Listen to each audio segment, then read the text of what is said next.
ପରିବେଶ ମଧ୍ୟରେ Bileipada TISCO camp.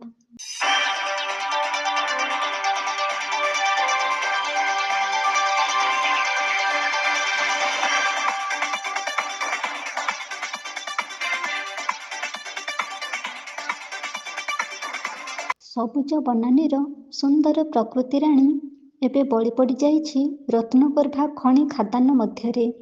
ପ୍ରକୃତିର ସୌନ୍ଦର୍ଯ୍ୟ ବୁଣି ଏକ ସୁସ୍ଥ ଏବଂ ମନଲୋଭା ପରିବେଶକୁ ପାଉଁଶ ଗଦାରେ ପରିଣତ କରିଦେଇଛି କଳକାରଖାନାର ବିଷାକ୍ତ ଧୂଆଁ ଏବଂ ଖଣି ଖାଦାନର ଧୂଳିମାଟି।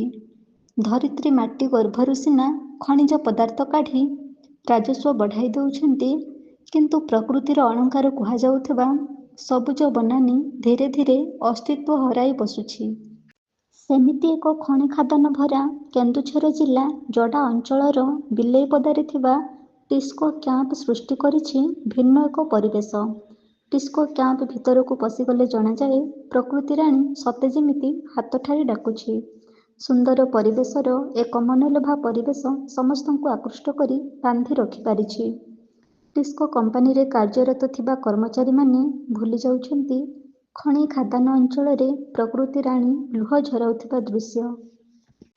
ଧୂଳି ଧୂସରିତ ମଧ୍ୟରେ ଅଣନିଶ୍ୱାସୀ ହୋଇପଡ଼ିଥିବା ଖଣି ଅଞ୍ଚଳର ପରିବେଶକୁ କିଛି ମାତ୍ରାରେ ସୌନ୍ଦର୍ଯ୍ୟ ଟାଣି ଆଣିଛି ଏହି ଟିସ୍କୋ କ୍ୟାମ୍ପ ପରିସର। ସବୁଜ ବନାନୀର ସୁନ୍ଦର ପରିବେଶର ମହକ ବାଣ୍ଟୁଥିବା ଟିସ୍କୋ କ୍ୟାମ୍ପ ଏ ଅଞ୍ଚଳରେ ଖୁବ୍ ଆକୃଷ୍ଟ କରି ରଖିଛି, ଯାହାକି ଖଣି ଅଞ୍ଚଳର ଅଭାବ ପରିବେଶକୁ କିଛି ମାତ୍ରାରେ ପୂରଣ କରିପାରିଛି ବିଲେଇପଦାରେ ଥିବା ଏହି ଟିସ୍କୋ କ୍ୟାମ୍ପ।